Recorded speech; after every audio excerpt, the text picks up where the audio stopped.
ನಿಜ ಕೈವಲ್ಯ ಮತ್ತು ನಿಜ ಲಿಂಗೈಕ್ಯ ಬಹಳ ಸುಂದರವಾಗಿರ್ತಕ್ಕಂಥ ವಿಚಾರ ಮಂಡನೆ ಮಾಡಿದರು. ನನಗೆ ಬಹಳ ಆಶ್ಚರ್ಯ ಅನಿಸ್ತು ಅವ್ರು ಮಾತಾಡ್ಬೇಕಾದಾಗ.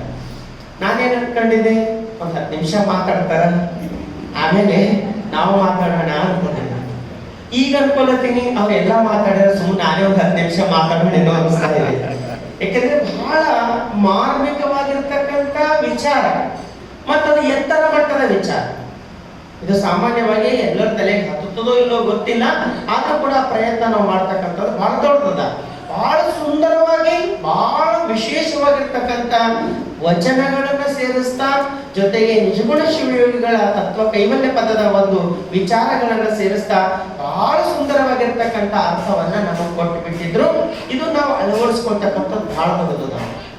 ಅದರಲ್ಲಿ ವಿಶೇಷವಾಗಿ 4 ಮಾತುಗಳು ನೆನಪಿಟ್ಕೋಬೇಕಂತ ಬಹಳ ಚಂದ ಹೇಳಿದ್ರು.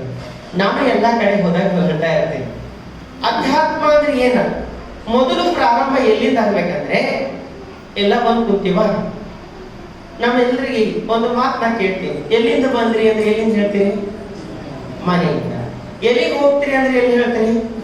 ಮನೆಯಿಂದ. ನನ್ನ ಜೊತೆ ಬೀದರ್ ಬರೋರಿದ್ದೀನಿ, ಎಲ್ಲಿಂದ ಬಂದೀನಿ? ಅಲ್ಲೇ ಹೋಗ್ತೀವಿ. ಇದು ಬಹಳ ಚಂದ ನೆನಪದ. ಮನೆಯಿಂದ ಬಂದೀವಿ, ಮನೆಗೆ ಹೋಗ್ತೀವಿ. ಇದು ಸುಂದರವಾಗಿರ್ತಕ್ಕಂಥ ಪ್ರಶ್ನೆ ಮತ್ತು ಅಷ್ಟೇ ಸಮರ್ಪಕವಾಗಿರ್ತಕ್ಕಂಥ ಉತ್ತರ. ಇದು ನಮ್ಮೆಲ್ಲರಿಗೂ ಗೊತ್ತದ.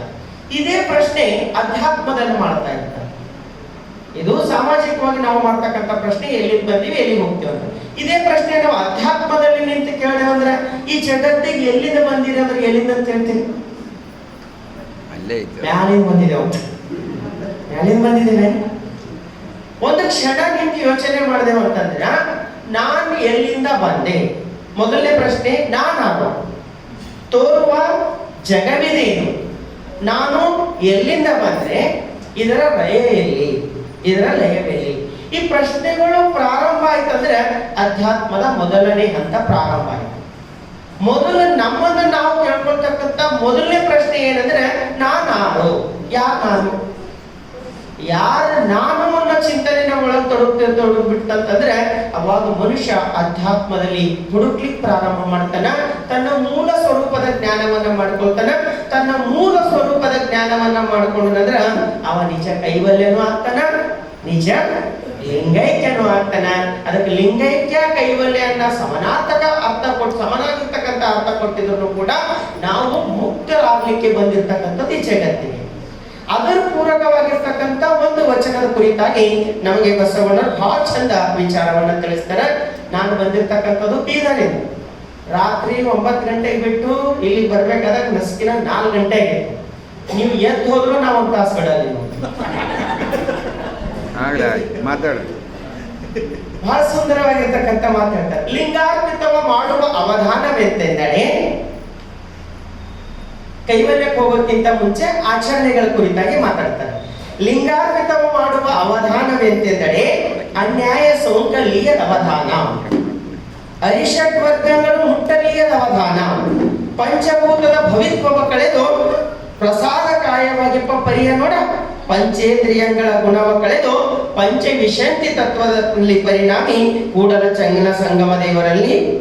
ಸಂಗಮ ದೇವರಲ್ಲಿ ಚನ್ನ ಬಸವಣ್ಣನು. ಬಹಳ ಸುಂದರವಾಗಿರ್ತಕ್ಕಂಥ ವಚನ. ಲಿಂಗಾರ್ಪಿತ ಮಾಡುವ ಅವಧಾನವೆಂತೆಂದರೆ ಅನ್ಯಾಯವ ಸೋಂಕಲೀಯದ ಅವಧಾನ. ನಾವೆಲ್ಲ ಅರ್ಪಿಸ್ಬೇಕು. ಏನ್ ಅರ್ಪಿಸ್ಬೇಕು? ತ್ರಿಕರಣಪೂರ್ವಕವಾಗಿ ಅರ್ಪಿಸ್ಬೇಕು ಅಂತ ಹೇಳ್ತಾರೆ. ಗುರು, ಲಿಂಗ, ಜಂಗಮ.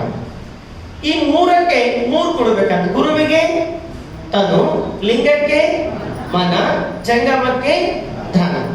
ಇವು ಅರ್ಪಿತವಾಯಿತು ಅಂತಂದ್ರೆ ಅದು ಶುದ್ಧ ಆಗ್ತದೆ. ಅರ್ಪಿಸಿದ್ದು ಪ್ರಸಾದ ಆಗ್ತದೆ.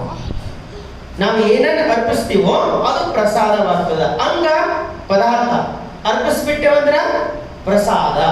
ಬಾಳೆಹಣ್ಣು ತರಬೇಕಾದಾಗ ಪದಾರ್ಥ, ತಂದಿಲ್ಲ ಅರ್ಪಿಸಿದಾಗ ಪ್ರಸಾದ.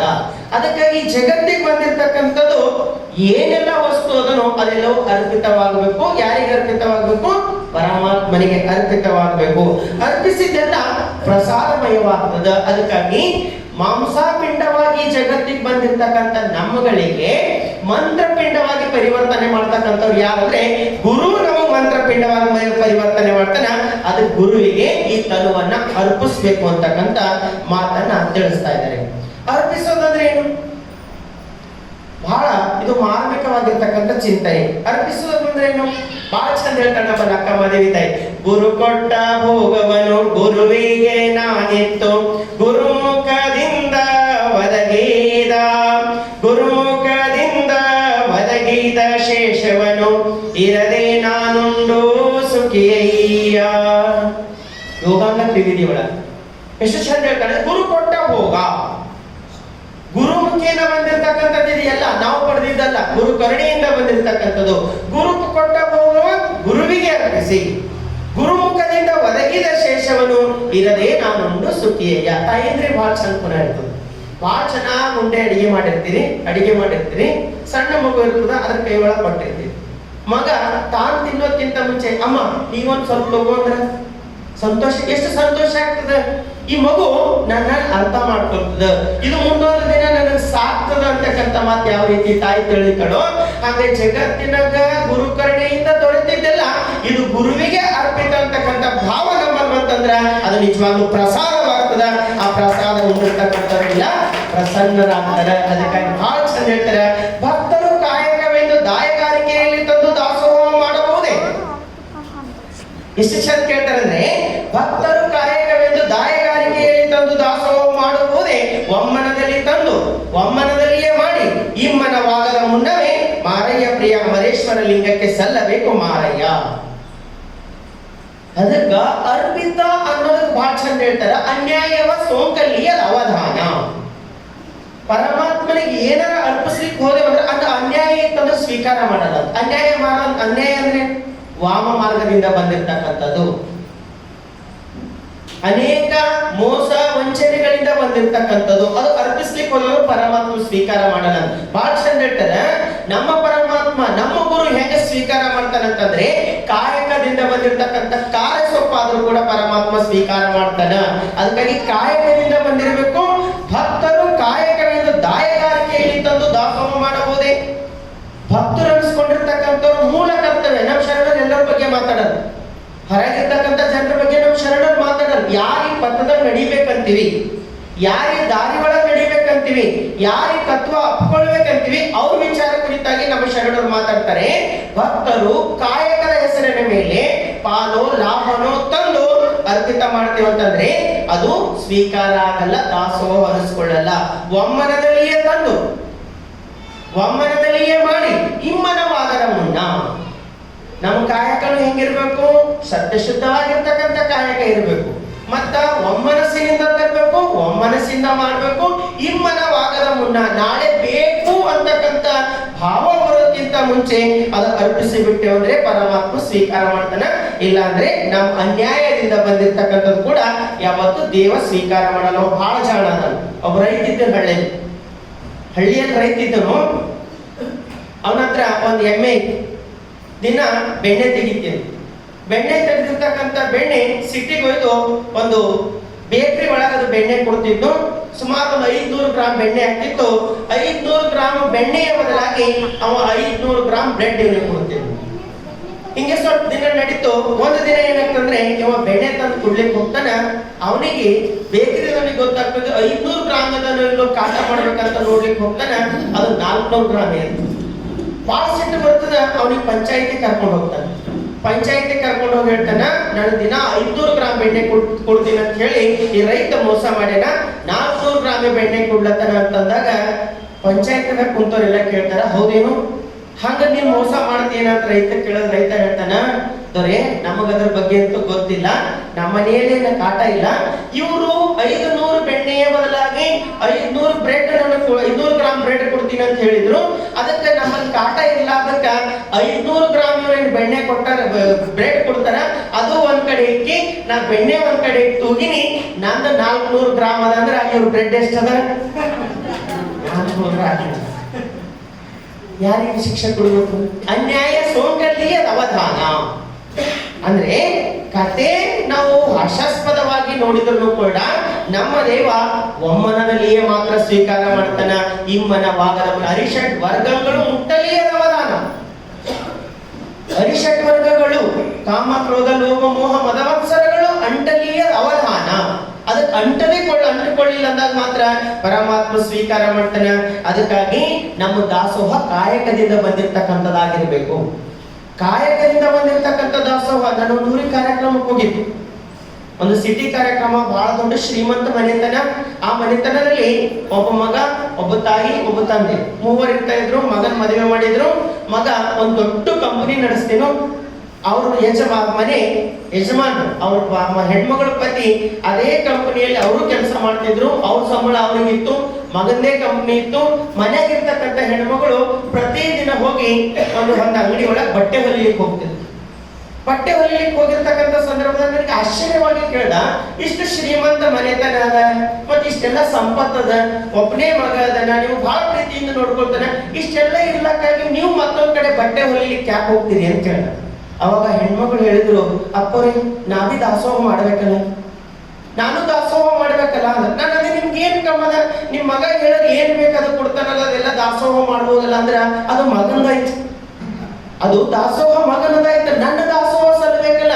ಅದಕ್ಕಾಗಿ ನಮ್ಮ ಮನೆ ದಾಸೋಹ ಕೊಡ್ತಾನೆ, ನನ್ನ ಮಗನ ನನ್ನ ಮಗ ಕೊಡ್ತಾನ, ನನ್ನ ದಾಸೋಹ ಕೊಡ್ಬೇಕಂತ ನಾನು ಕಾಯಕದಿಂದ ಬಂದಿರ್ತಕ್ಕಂಥ ಹಣ ದಾಸೋಹ ಕಲ್ಪಿಸ್ತೀನಿ. ಅದಕ್ಕಾಗಿ ನಾನು ಕಾಯಕ ಹೋಗ್ತೀನಿ ಅಂತ. ಇದು ಎಷ್ಟು ದೊಡ್ಡ ಮಾತದಲ್ಲ. ವಿಚಾರ ಮಾಡಿ ನೋಡಿದಾಗ ಇದು ಎಷ್ಟು ದೊಡ್ಡ ಮಾತಾಗ್ತದ. ಬಹಳ ಚಂದ ಬರೀತಾರೆ. ಒಂದ್ ಕಡೆ ಬೇಡಿ ತಂದು ದಾಸೋಹ ಮಾಡೋಣವರ ಪಂಗುಳದ ಪಯಣದಂತೆ ಯಾಚಕತ್ವ ಭಕ್ತನುಂಟೆ, ಭಕ್ತನಾಗಿ ಹುಟ್ಟಿ ಭಕ್ತರ ಬೇಡಿ ತಂದು ಮಾಡಿ ಮುಕ್ತಿಯ ನರಸನುಂಟೆ, ಅದು ಅಮರೇಶ್ವರ ಲಿಂಗವ ಮುಟ್ಟದೆ ಇತ್ತಲೇ ಉಳಿಯಿತು. ಎಷ್ಟು ಸುಂದರವಾಗಿರ್ತಕ್ಕಂಥ ಮಾತು ನಮ್ಮ ಇಲ್ಲಿ ಲಕ್ಕಮ್ಮ ತಾಯಿಯರು ಹೇಳ್ತಾರಂದ್ರೆ, ಬೇಡಿ ತಂದು ದಾಸೋಹ ಮಾಡೋಣವರ. ಸಾಮಾನ್ಯವಾಗಿ ನಿಮ್ ಕಡೆ ಕಟ್ಕೊಳ್ತಾರೋ ಇಲ್ಲೋ ಗೊತ್ತಿಲ್ಲ, ನಮ್ ಕಡೆ ಹರಕೆ ಅಂತ ಕಟ್ಕೊಂಡಿರ್ತಾರೆ ದೇವ್ರ ಹತ್ರ. ದೇವ್ರೇ ಹರಕೆ ಇಂತಿಷ್ಟು ಕೊಡು, ನಾ ಇಷ್ಟು ಮಾಡ್ತೀನಿ. ಅದು ದೇವ್ರಿಗೆ ಮಧ್ಯತೆ ಮಾಡೋ ಸ್ಟ್ರೈಕ್. ನೀ ಇಷ್ಟು ಕೊಟ್ರೆ ನಾ ಇಷ್ಟು ಮಾಡ್ತೀನಿ. ಒಂದ್ ವೇಳೆ ಅದಕ್ಕೂ ನೀನ್ ಕೇಳಿಲ್ಲ ಅಂದ್ರೆ ನಾನ್ ಚಪ್ಪಲಿ ಬಿಡ್ತೀನಿ, ನೀನ್ ಅದಕ್ಕೂ ಕೇಳಿಲ್ಲ ನಾ ಕೂದಲು ಬಿಡ್ತೀನಿ, ಅದಕ್ಕೂ ಕೇಳಿಲ್ಲ ಊಟ ಬಿಡ್ತೀನಿ, ಒಟ್ಟಿನ ನನ್ನ ಕೊಡು. ಹಠ ಮಾಡೋ ಮಕ್ಕಳು ಹೆಂಗಲ್ಲ, ಭಕ್ತನು ಹಂಗೆ ದೇವ್ರ ಜೊತೆ ಹಠ ಮಾಡ್ತಕ್ಕಂಥವ್ರು. ಏನಂತ ಹಠ ಮಾಡ್ತಾನೆ, ಹರಕೆ ಕಟ್ಕೊಂಡಿರ್ತಾರೆ. ಏನಂತ, ಇಷ್ಟು ಕೊಡು ಇಷ್ಟು ಮಾಡ್ತೀನಿ. ಕೆಲವೊಂದು ಸಾರಿ ಹರಕೆ ಕಟ್ಕೊಂಡಿರ್ತಕ್ಕಂಥ ವ್ಯಕ್ತಿಗಳಿಗೆ ತೀರಿಸ್ಲಿಕ್ಕೆ ಆಗ್ಲಿಲ್ಲ, ಅದು ಮಾಡ್ಲಿಕ್ಕೆ ಆಗ್ಲಿಲ್ಲ ಅಂತಂದ್ರೆ ಎಲ್ಲೋ ಸಾಲನೋ ತರ್ತಾರೋ ಅಥವಾ ಎಲ್ಲೋ ಯಾವ್ದೋ ಹತ್ರ ದುಡ್ಡು ತರ್ತಾರೋ, ಒಟ್ಟಿನ ಹರಕೆ ತೀರಿಸ್ತೀನಿ ಅಂತ ಹೇಳ್ತಾರೆ. ಇದು ದೇವ ಸ್ವೀಕಾರ ಮಾಡಲ್ಲ. ಅವನಿಗೆ ಬೇಕಾಗಿಲ್ಲ. ತಾಪತ್ರಯವ ಕಳೆದು ಪೂಜಿಸಿ, ತಾಪತ್ರಯ ಲಿಂಗ ದೇವನವಲ್ಲ. ಎಷ್ಟು ಚಂದ ಹೇಳ್ತಾರೆ ಅಂದ್ರೆ, ನಮ್ಮ ದೇವ ಎಂದು ಕಷ್ಟ ಬೇಕಾಗಿಲ್ಲ, ಕಷ್ಟಪಟ್ಟು ಮಾಡ್ಬೇಕಂತಿಲ್ಲ. ಅವನಿಗಾಗಿ ಉಪ್ಪು ಬಿಡ್ಬೇಕಾಗಿಲ್ಲ, ತುಪ್ಪ ಬಿಡ್ಬೇಕಾಗಿಲ್ಲ. ದೇವನಿಗಾಗಿ ನಾವು ಏನಾರ ಬಿಡೋದಂದ್ರ ನಮ್ಮಲ್ಲಿರ್ತಕ್ಕಂಥ ತಪ್ಪು ಬಿಡ್ಬೇಕು. ಪರಮಾತ್ಮ ನಾವು ಸ್ವೀಕಾರ ಮಾಡ್ತಾನೆ. ಉಪ್ಪು ತುಪ್ಪ ಬೇಕು, ಅವನಿಗೆ ಏನು ಬೇಕಾಗ್ಯದ, ಉಪ್ಪು ತುಪ್ಪ ಪರಮಾತ್ಮನಿಗೆ ಬೇಕಾಗಿಲ್ಲ. ನಮ್ಮಲ್ಲಿರ್ತಕ್ಕಂಥ ತಪ್ಪು ಬಿಟ್ಟೆವಂದ್ರೆ ಅವ ಸ್ವೀಕಾರ ಮಾಡ್ತಾನ. ಪಂಗುಳದ ಪಯಣದ ಕುಂಟ ನಡಿಗೆ ಅಂತ ಹೇಳ್ತಾರೆ. ಪಂಗುಳ ಅಂದ್ರೆ ಕುಂಟ. ಬೇಡಿ ತಂದು ನಾವು ದಾಸೋಹ ಮಾಡ್ತೀನಿ. ಈ ಮಹಾಮನೆ ಟ್ರಸ್ಟ್ ಅದ, ಇಲ್ಲಿ ಬಹಳ ಚಂದ ಕಾರ್ಯಕ್ರಮ ಮಾಡ್ಲತ್ತಾರ. ಪ್ರತಿದಿನ ನಾವು ಕಾರ್ಯಕ್ರಮದಾಗ ಭಾಗವಹಿಸ್ತೀವಿ. ನಮ್ಮ ಮನಸ್ಸಿನ ನಮಗೂ ಬರ್ತದೆ, ಏನಂತ ಇಷ್ಟು ಚಂದ ಮಾಡತ್ತಾರಲ್ಲ, ನಾವು ದಾಸೋಹ ಮಾಡ್ಬೇಕು. ಎಲ್ಲರೂ ಮಾಡ್ತಾರೆ ನಾವು ಮಾಡ್ಬೇಕು, ಎಲ್ಲರೂ ಮಾಡ್ತಾರೆ ನಾವು ಮಾಡ್ಬೇಕು ಅನ್ನೋ ಹಂಬಲ ಎಲ್ಲರೊಳಗೆ ಇರ್ತದೆ. ಇಲ್ಲ ಅಂತಿಲ್ಲ. ಒಂದು ತುತ್ತು ಅನ್ನ ಉಂಡಾದ್ರೂ ಕೂಡ ಮನುಷ್ಯ ಯೋಚನೆ ಮಾಡ್ತಾನೆ, ಇದ್ರೊಳಗೆ ಹೆಂಗೆ ತೀರಿಸಬೇಕು ಅಂತ. ಅಂತ ಸಂದರ್ಭದಾಗ ಎಲ್ಲೋ ಹೋಗಿ ಸಾಲ ತಂದು, ಎಲ್ಲೋ ಹೋಗಿ ಬಡ್ಡಿ ತಂದು ನಾವಿಲ್ಲಿ ದಾಸೋಹ ಮಾಡ್ತೇವಂದ್ರ ನಮ್ಮ ಗುರು ಸ್ವೀಕಾರ ಮಾಡಲ್ಲ. ನಮ್ಮ ಗುರು ಸ್ವೀಕಾರ ಮಾಡ್ಬೇಕಾಯ್ತಂದ್ರೆ ನಾವು ಕಾಯಕ ಮಾಡಿದ್ರಾಗ ದಿನ 10 ರೂಪಾಯಿ ತೆಗೆದಾಕಿ ಒಂದು ವರ್ಷ ಆದ ನಂತರ ದಾಸೋಹ ಮಾಡಿ ಅದು ನಮ್ಮ ಗುರು ಸ್ವೀಕಾರ ಮಾಡ್ತಾನ. ಇದು ದಾಸೋಹದಿಂದ ಬಂದಿರ್ತಕ್ಕಂಥ ಹಣ. ಇದು ನಡೀತದ. ಎಲ್ಲೋ ತಂದು ಮಾಡಿದಾಗ ಕುಂಟ ನಡಿಗೆ ಆಯ್ತದ. ಅಭಿಮಾನಕ್ಕೆ ಬಿದ್ದು ಮಾಡ್ತೀವಿ, ಆಮೇಲೆ ಅದು ತೀರಿಸ್ಲಿಕ್ಕೆ ಆಗ್ಲಿಲ್ಲ ಅಂದ್ರೆ ಬರದೇ ಬಿಟ್ಟು ಬಿಡ್ತೀವಿ. ಹೋಗಾರ ಏನ್ ಮಾಡೋದದ, ಅದು ತೀರಿಸ್ಲಿಕ್ಕೆ ಆಗಿಲ್ಲ ಅನ್ನೋ ಭಾವನೆ ಬರ್ತದ. ಅದಕ್ಕೆ ನಮ್ಮ ಶರಣರು ಬೇಡಿ ತಂದಿರ್ತಕ್ಕಂಥ ಸ್ವೀಕಾರ ಮಾಡಲ್ಲ. ಯಾಚಕತ್ವ ಭಕ್ತರಿಗೆ ಉಂಟೆ. ಭಕ್ತ ಅಂದ್ರೆ ಮೂಲ ಏನದ, ಕಾಯಕದ. ಭಕ್ತ ಅಂದ್ರೆ ದಾಸೋಹವಾದ. ಯಾಚಕತ್ವ ಬೇಡುವುದು ಭಕ್ತನಿಗೆ ಸಲ್ಲುವುದಿಲ್ಲ. ಭಕ್ತನಾಗಿ ಹುಟ್ಟಿ ಭಕ್ತರ ಬೇಡಿ ತಂದು ಮುಕ್ತಿಯ ನರಸನುಂಟೆ. ನಾವು ಭಕ್ತರಾಗಿ ಹುಟ್ಟಿ ಆಗ್ತಿದೆ ಅಂದ್ರೆ ಇನ್ನೊಬ್ಬರ ಹತ್ರ ತಂದು ಮಾಡಿದ್ರೆ ಮುಕ್ತಿ ಆಗ್ತದೆ ಅಂದ್ರೆ ಅದು ಆಗೋದಿಲ್ಲ. ಅದಕ್ಕಾಗಿ ಅದು ಅಮರೇಶ್ವರ ಲಿಂಗಕ್ಕೆ ಮುಟ್ಟದಲ್ಲಿ ಇತ್ತಲೇ ಉಳಿಯಿತು ಅಂತ ಹೇಳಿದ್ರೆ ಅದಕ್ಕೆ ದೇವ ಸ್ವೀಕಾರ ಮಾಡಲ್ಲ. ಗುರುವಿಗಾದಡು ಕಾಯಕ ಬೇಕು, ಲಿಂಗಕ್ಕಾದಡಿಯೂ ಕಾಯಕ ಬೇಕು, ಜಂಗಮಕ್ಕಾದಡಿಯೂ ಕಾಯಕ ಬೇಕು. ಕಾಯಕವಿಲ್ಲದಿದ್ದರೆ ಮುಕ್ತಿ ಇಲ್ಲ ಅಂತಕ್ಕಂಥ ಮಾತು ಇಲ್ಲಿ ನಮ್ಮ ಶರಣರು ತಿಳಿಸ್ತಾರೆ. ಅದಕ್ಕಾಗಿ ಭಕ್ತನ ಲಕ್ಷಣ ಕಾಯಕ ದಾಸೋಹ. ಅದು ಕಾಯಕ ಅಂದ್ರೆ ಸತ್ಯ ಶುದ್ಧ ಕಾಯಕದ ಮುಖಾಂತರ ಬರಬೇಕು. ಅದು ಮಾತ್ರ ಪರಮಾತ್ಮ ಸ್ವೀಕಾರ ಮಾಡ್ತಾನ. ಅನ್ಯಾಯ ಮಾರ್ಗದಿಂದ ಬಂದಿರ್ತಕ್ಕಂಥ ಸ್ವೀಕಾರ ಮಾಡಲ್ಲ ಅಂತ ಒಂದು ವರ್ಗದ ಮುಖಾಂತರವಾಗಿ ಮಾತಾಡ್ತಾ ಭಕ್ತನ ಕುರಿತಾರೆ. ಇನ್ನು ಶಿವಯೋಗಿ ಹೆಂಗಿರ್ಬೇಕು ಅನ್ನೋದು ಇನ್ನೊಂದು ಚಿಂತನೆ. ಎರಡು ವಿಚಾರಗಳನ್ನು ಮಂಡಿಸಿ ಮುಗಿಸ್ಬಿಡೋಣ. ಇನ್ನು ಶಿವಯೋಗಿ ಸ್ವೀಕಾರ ಮಾಡ್ತಕ್ಕಂಥ ಲಕ್ಷಣನೂ ಹೆಂಗಿರ್ಬೇಕು? ಹೌದ್ರಿ, ನಾವು ದಾಸೋಹ ಮಾಡ್ತೀವಿ, ನಾವು ಇಲ್ಲಿ ಕೊಡ್ತೀವಿ, ಅಲ್ಲಿ ಸ್ವೀಕಾರ ಮಾಡ್ತಕ್ಕಂಥ ಭಾವ ಹೆಂಗದ ಅನ್ನೋದು ಕುರಿತಾಗಿ ಬಹಳ ಚಂದ ಸಕಲೇಶ ಮಾದರಸರು ಹೇಳ್ತಾರೆ. ಎಷ್ಟು ಚಂದ ಹೇಳ್ತಾರೆ, ಶಿವಯೋಗಿ ಭಿಕ್ಷವ ಕೊಂಬಲ್ಲಿ ಜಾತಿ ಸೂತಕವಿಲ್ಲದಿರಬೇಕು. ಶಿವಯೋಗಿ ಭಿಕ್ಷವ ಕೊಂಬಲ್ಲಿ ಜಾತಿ ಸೂತಕವಿಲ್ಲದಿರಬೇಕು, ಆಚಾರ ಸಂಕಲ್ಪ ಇಲ್ಲದಿರಬೇಕು, ಶಿವಂಗೆ ಸಲ್ಲದ ದ್ರವ್ಯಕ್ಕೆ ಕೈಯಾನದಿರಬೇಕು, ಆಸೆ ರೋಷ ಹರುಷವಿಲ್ಲದಿರಬೇಕು. ಇಂತಿ ಕ್ರಮವನ್ನರಿದು ಭಕ್ತಿ ಭಿಕ್ಷವ ಲಿಂಗ ನೈವೇದ್ಯವ ಮಾಡಿಕೊಳ್ಳಬಲ್ಲ ಶರಣನ ನೀನೆಂಬೆನೆಯ ಸಕಲೇಶ್ವರ ದೇವ. ಎಷ್ಟು ಸುಂದರವಾಗಿರ್ತಕ್ಕಂಥ ವಚನದ ಮುಖಾಂತರವಾಗಿ ನಮಗೆ ಸಕಲೇಶ ಮಾದರಸರು ತಿಳಿಸ್ತಾರೆ. ಅಂದ್ರೆ ಶಿವಯೋಗಿ ಭಿಕ್ಷವ ಕೊಂಬುವಲ್ಲಿ ಜಾತಿ ಸೂತಕವಿಲ್ಲದಿರಬೇಕು. ಇದು ಬಹಳ ದೊಡ್ಡ ಮಾತು. ಇವತ್ತು ನಮ್ಮಲ್ಲಿ ಕೂಡ ಅದು ನಡೀತಾ ಇದೆ. ಜಂಗಮ ಅಂದ್ರೆ ಜಾತಿಯನ್ನ ಕಳ್ಕೊಂಡಿರ್ತಕ್ಕಂಥವ್ರು ಜಂಗಮ. ನೀವು ಯಾವುದೇ ಕಟ್ಟಿಗೆ ಇರ್ತದೆ ತಂದು ಬೆಂಕಿ ಒಳಗೆ ಹಾಕ್ರಿ, ಯಾವ ಕಟ್ಟಿಗೆ ನಾನು ತೋರಿಸ್ತಿರೋದು? ಒಂದು ಸಾರಿ ಸುಟ್ಟು ಭಸ್ಮ ಆಯ್ತಂದ್ರೆ ಬೂದಿ ಆಯ್ತಂದ್ರೆ ಅದು ಈ ಮರದು ಆ ಮರದು ಅಂತ ತೋರಿಸ್ಲಿಕ್ಕೆ ಆಗಲ್ಲ. ಅದೇ ರೀತಿ ಜಂಗಮ ಅಂದ್ರೆ ತನ್ನ ಪೂರ್ವಾಪರವನ್ನ ಕಳ್ಕೊಂಡು ನಿಜ ತತ್ವವನ್ನು ಅಳವಡಿಸಿಕೊಂಡು ಬಂದಿರತಕ್ಕಂತ ಅನುಭಾವಿ ಜಂಗಮರಿಗೂ ಕೂಡ ಇವತ್ತಿನ ಕಾಲದಲ್ಲಿ ಯಾವ ಜಾತಿಯವರು ಅಂತ ನೋಡಂತ ಪ್ರಸಂಗಗಳು ನಿರ್ಮಾಣ ಆಗ್ಲತ್ತ. ಇವ್ರ ಮೂಲ ಏನು ಅಂತ ನೋಡ್ತಕ್ಕಂತ ಪ್ರಸಂಗಗಳು ನಿರ್ಮಾಣ ಆಗ್ಲತ್ತ. ಒಂದು ಸಾಮಾಜಿಕ ದೃಷ್ಟಿ, ಇನ್ನೊಂದು ಶಿವಯೋಗಿ ಅನಿಸ್ಕೊಂಡಿರ್ತಕ್ಕಂಥವ್ರು. ಶಿವಯೋಗಿ ಹಾಗೆ ಮಾಡಲ್ಲ, ಅನಿಸ್ಕೊಂಡವ್. ಯಾಕಂದ್ರೆ ನಿಜವಾದ ಶಿವಯೋಗಿಯಲ್ಲಿ ಭಿನ್ನ ಭೇದ ಭಾವ ಇರಲ್ಲ. ಅನಿಸ್ಕೊಂಡಿರ್ತಕ್ಕಂಥ ಶಿವಯೋಗಿ ಯಾರೋ ಒಬ್ಬ ಭಕ್ತ ಅಪ್ಪಟ ಲಿಂಗ ಪೂಜೆ ನಿಷ್ಠನಿರ್ತಾನ, ಅನುಭಾವಿ ಇರ್ತಾನ. ನಮ್ಮ ಮನೆಗೆ ಬರ್ರಿ ದಾಸೋಹ ಸ್ವೀಕಾರ ಮಾಡಂದ್ರೆ ಯಾವ ಜಾತ್ಯವ ಅಂತ ನೋಡೋದಂದ್ರ ಅವ ಶಿವಯೋಗಿ ಅಲ್ಲ. ಅಂತ ಶಿವಯೋಗಿಗೆ ನೀಡ್ಲಿಕ್ಕೆ ಹೋಗಬಾರ್ದು, ಅಂತವ್ರಿಗೆ ನೀಡ್ಲಿಕ್ಕೆ ಹೋಗಬಾರ್ದು. ಅದಕ್ಕೆ ಹೇಳ್ತಾರೆ ಶಿವಯೋಗಿ ಭಿಕ್ಷವ ಕೊಂಬುವಲ್ಲಿ ಜಾತಿ ಸೂತಕವಿಲ್ಲದಿರಬೇಕು. ಸ್ವೀಕಾರ ಮಾಡ್ತಕ್ಕಂಥವನಲ್ಲಿ ಜಾತಿ ಸೂತಕ ಬಂತು ಅಂದ್ರೆ ಅವ ಶಿವಯೋಗಿ ಇಲ್ಲ, ಅವನಿಗೆ ನೀಡ್ಲಿಕ್ಕೂ ಹೋಗಬಾರ್ದು. ಆಚಾರ ಸಂಕಲ್ಪ ಇಲ್ಲದಿರಬೇಕು. ಯಾವುದೇ ಕಟ್ಟಳೆಗೊಳಗಾಗದಿರ್ತಕ್ಕಂಥ, ಬೇಕು ಅಂತಕ್ಕಂಥ ಭಾವನೆ ಇಲ್ಲದಿರ್ತಕ್ಕಂಥ ಅಪ್ಪಟ ಪರಿಶುದ್ಧ ಹೃದಯದ ಶಿವಯೋಗಿ ಇರಬೇಕು. ಶಿವಂಗೆ ಸಲ್ಲದ ದ್ರವ್ಯಕ್ಕೆ ಕೈಯಾನದಿರಬೇಕು. ಯಾವುದು ಪರಮಾತ್ಮನಿಗೆ ಅಪ್ರಿಯವಾಗಿರ್ತದೋ ಅಂಥದನ್ನ ಸ್ವೀಕಾರ ಮಾಡಬಾರ್ದು. ಆಸೆ ರೋಷ ಹರುಷವಿಲ್ಲದಿರಬೇಕು. ಎಷ್ಟು ಚಂದ ಹೇಳ್ತಾರೆ ಅಂದ್ರೆ ಆಸೆ. ಮನುಷ್ಯನಿಗೆ ಏನ್ ಆಸೆ ಇರ್ತನ? ಇವ್ರ ಮನೆಗೆ ಹೋದ್ರೆ ಇಷ್ಟು ಕೊಡ್ತಾನ ಅನ್ನೋದು ಆಸೆ. ಒಂದ್ ವೇಳೆ ಅಷ್ಟು ಕೊಡ್ಲಿಲ್ಲ ಏನು ಬರ್ತದ? ರೋಷ. ನಾವು ಅನ್ಕೊಂಡಿದ್ದೇವೋ ಒಂದು, ಇಲ್ಲ ಆಗಿದ್ದೇವೋ ಅನ್ನೋ ರೋಷ. ಒಂದ್ ವೇಳೆ ನಾವು ಅನ್ಕೊಂಡಿದ್ದಕ್ಕಿಂತಲೂ ಹೆಚ್ಚು ಅಂತಂದ್ರೆ ಹರುಷ. ಬಹಳ ಚಂದ ಕೊಟ್ಟರಿ ಅನ್ನೋದು ಹರುಷ. ಆಸೆ ರೋಷ ಹರುಷ, ಈ ಮೂರು ಗುಣಗಳಿರ್ತಕ್ಕಂಥವನು ಶಿವಯೋಗಿ ಅಲ್ಲ. ಅಂಥವನಿಗೆ ನೀಡ್ಲಿಕ್ಕೆ ಹೋಗಬಾರ್ದು. ಆಸೆನೂ ಇಲ್ಲ, ರೋಷನೂ ಇಲ್ಲ, ಹರುಷನೂ ಇಲ್ಲ. ಶಿವಯೋಗಿ ನಿರಾಳಾದನ, ನಿಶ್ಚಿಂತದನ. ಇಂತಿ ಕ್ರಮವನ್ನರಿದು ಭಕ್ತಿ ಭಿಕ್ಷವ ಲಿಂಗ ನೈವೇದ್ಯವ ಮಾಡಿಕೊಳ್ಳಬಲ್ಲ ಶರಣಂಗೆ ನೀನೆಂಬೆನೆಯ ಸಕಲೇಶ್ವರ ದೇವ ಅಂತ ಹೇಳ್ತಾರ. ಆಚಾರ ಸಂಕಲ್ಪ ಇಲ್ಲದೆ ಇರ್ತಕ್ಕಂಥ, ಜಾತಿ ಸೂತಕ ಇಲ್ಲದೆ ಇರ್ತಕ್ಕಂಥ, ಅವನಲ್ಲಿ ಆಸೆ ರೋಷ ಹರುಷಗಳಿಲ್ಲದೆ ಇರ್ತಕ್ಕಂಥ ಶಿವಯೋಗಿ ಇದ್ದನಂತಂದ್ರ ಅವನಿಗೆ ನಾವು ಅರ್ಪಿತ ಮಾಡಿದ್ವಿ ಅಂದ್ರೆ ಅದು ಪರಮಾತ್ಮನಿಗೆ ಪ್ರಿಯವಾಗ್ತದ, ಅದು ಶರಣ ತತ್ವಕ್ಕೆ ಸಲ್ತಕ್ಕಂಥದ್ದಾಗ್ತದ. ಅಂತ ಆಚಾರ ಸಂಕಲ್ಪ ಇಲ್ಲದೆ ಇರ್ತಕ್ಕಂಥ ಶಿವಯೋಗಿಯನ್ನ ನಾವು ನೀಡಬೇಕು ಅಂತಕ್ಕಂಥ ಮಾತನಾಡಿ ಬಹಳ ಸುಂದರವಾಗಿ ಸಕಲೇಶ ಮಾನರಸ ತಿಳಿಸ್ತಾರೆ. ಅದಕ್ಕಾಗಿ ನೀಡುವ ಭಕ್ತ ಕಾಯಕ ಸತ್ಯಶುದ್ಧ, ಸ್ವೀಕರಿಸುವ ಜಂಗಮ ಬೇಕು ಬೇಡಗಳನ್ನು ಅಳೆದಿರ್ತಕ್ಕಂಥ ನಿರಾಭಾರಿಯಾಗಿದ್ದನಂದ್ರ ಅದು ದಾಸೋಹ ಅನಿಸ್ಕೊಳ್ತದ. ಅಂತ ದಾಸೋಹ ಮಾಡಿದೆವಂದ್ರೆ ಅದು ಲಿಂಗಾರ್ಪಿತ, ಪರಮಾತ್ಮನಿಗೆ ಪ್ರಿಯವಾಗ್ತದ. ಅಂತ ಅರ್ಪಿತ ಮಾಡ್ತಕ್ಕಂಥ ಕಾರ್ಯದಲ್ಲಿ ನಾವೆಲ್ಲ ತೊಡಗಿಸ್ಕೊಳ್ಬೇಕು ಅಂತಕ್ಕಂಥ ದೃಷ್ಟಿಯಿಂದ ಅರಿವು, ಆಚಾರ, ಅನುಭವ. ಮೊದಲ ಮನುಷ್ಯರ ಹತ್ರ ಅರಿವು ಬೇಕು. ಅರಿವಿನಿಂದ ಆಚಾರ, ಆಚಾರದಿಂದ ಅನುಭವ, ಅನುಭವದಿಂದ ಆನಂದ ಆಗ್ತದ. ಈ ಆನಂದದ ಜೀವನಕ್ಕೆ ಕಾಲಿಡಬೇಕಂತಾನೆ ಇಂಥ ಕಾರ್ಯಕ್ರಮಗಳು, ಪ್ರವಚನಗಳು ಇವೆಲ್ಲ ಮಾಡ್ತಕ್ಕಂಥದ್ದು. ನಾನು ಬಹಳ ಕಡೆ ಹೋದಾಗ ನೋಡ್ತಿರ್ತೀನಿ. ಮೊನ್ನೆ ನುಲಿ ಕಾರ್ಯಕ್ರಮಕ್ಕೆ ಕರೆದಿದ್ರು, ಹೋಗಿದ್ದ. ಕಾರ್ಯಕ್ರಮಕ್ಕೆ ಹೋಗೋಕ್ಕಿಂತ ಮುಂಚೆ ಆ ಊರ್ ಒಳಗೆ ಹೋದ ತಕ್ಷಣ ಒಂದು ಸಣ್ಣ ಗುಡಿ ಇತ್ತು. ಗುಡಿ ಒಳಗೆ ಕಾರ್ಯಕ್ರಮ ತಯಾರು ಮಾಡಿದ್ರು. ಹೋಗಿದ್ದೆ. ಹೋಗೋದ್ರೊಳಗ ಒಂದು 150 ಜನ ಹೆಣ್ಮಕ್ಳು ಕುಂತಿದ್ರು. ನನಗೆ ಆಶ್ಚರ್ಯ, ಹೆಣ್ಮಕ್ಳಿಗೆ ಕರೆದ್ರೆ ಒಂದ್ ಸ್ವಲ್ಪ ಜನ ಬರೋದೇ ಬಹಳ ಕಷ್ಟ, ಇಷ್ಟು ಜನ ಕುಂತಾರಲ್ಲ, ಕಾರ್ಯಕ್ರಮ ಬಹಳ ಚೆನ್ನಾಗಿ ಮಾಡ್ತಾ ಇರ್ಬಹುದು ಅಂತ ಪಕ್ಕದಾಗ ಇದ್ದವ್ರಿಗೆ ಕೇಳ್ದ. ಬಹಳ ಜನ ಸೇರ್ಸಿರಲ್ಲ ನಿಮ್ಮೂರಲ್ಲಿ, ಇಷ್ಟು ಜನ ಸೇರ ಚೆನ್ನಾಗಿ ಕಾರ್ಯಕ್ರಮ ಮಾಡ್ಲಿಕ್ಕೆ ಆಗ್ತಂದ್ರೆ ಅವ್ರಂದ್ರು, ಅಪ್ಪರೇ ಅವ್ರು ನಿಮ್ ಕಡೆಗೆ ಬಂದಿಲ್ಲ, ಅವ್ರು ಬೇರೆ ಕಡೆಗೆ ಬಂದಾರ. ಬೇರೆ ಯಾವ್ದಕ್ಕೆ ಬಂದಾರ ಅಂತ ನಾನು ಒಳಗೆ ಹೋಗಿ ಕೇಳ್ದ. ಹೆಣ್ಮಗಳು ಕುಂತಿದ್ರು. ಅಲ್ರವ ನೀವು ಇಷ್ಟು ಚೆನ್ನಾಗಿ ಕುಂತಿರಲ್ಲ, ಮತ್ತೆ ಕಾರ್ಯಕ್ರಮ ಮಾಡೋಣ ಕರ್ಸ್ಯಾರ, ಯಾಕೆ ಬಂದಿರಿ ಅಂದ್ರೆ, ನೀವು ಬಂದಿದ್ದು ಬಹಳ ಸಂತೋಷ, ಬರೋ ಅರ್ಧ ತಾಸು ಕೂಡ್ರಿ, ಆದ್ರೆ ನಾವು ನಿಮ್ ಕಡೆಯಿಂದ ಬಂದಿಲ್ಲ, ನಾವೆಲ್ಲ ಸಂಘದ ಹೆಣ್ಮಕ್ಳು ಇದ್ದೆವು. ಸಂಘದ ಹೆಣ್ಮಕ್ಳು ಇದ್ದೆವು. ಪ್ರತಿದಿನ ಪ್ರತಿ ವಾರ 50 ರೂಪಾಯಿ ಹಾಕ್ತಿದ್ದೆವು. ಇವತ್ತು ನಮಗೆ ಲೋನ್ ಆಗ್ಯದ. ಅದು ಲೋನ್ ಹಂಚ್ಕೊಳ್ಬೇಕಂತ ನಾವೆಲ್ಲ ಬಂದು ಕುಂತಿದ್ದೆವು. ಇವತ್ತು ನಾವೆಲ್ಲ ಹಂಚ್ಕೊಂಡು ನಾವು ಲೋನ್ ಏನೇನಷ್ಟು ದುಡ್ಡು ಬರ್ತೋ ಅಷ್ಟು ತಗೊಂಡು ಮನೆಗೆ ಹೋಗ್ಬಿಡ್ತೀವಿ. ಆಮೇಲೆ ನೀವು ಕಾರ್ಯಕ್ರಮ ಮಾಡಬೇಕು. ಎಷ್ಟು ಚಂದ ಹೇಳ್ತಾರೆ ಬಸವಣ್ಣನವರು. ಕಾಂಚನವೆಂಬ ನಾಯ ನಚ್ಚಿ ನಿಮ್ಮ ನಾಮ ಮರೆದೆರಯ್ಯ, ಕಾಂಚನಕ್ಕೆ ವೇಳೆ ಇಲ್ಲದೆ ಲಿಂಗಕ್ಕೆ ವೇಳೆ ಇಲ್ಲ, ಹಡಕೆಗೆ ಮೆಚ್ಚಿದ ಸೊಣಗ ಅಮೃತದ ರುಚಿಯ ಬಲ್ಲುದೇ ಕೂಡಲ ಸಂಗಮ ದೇವ.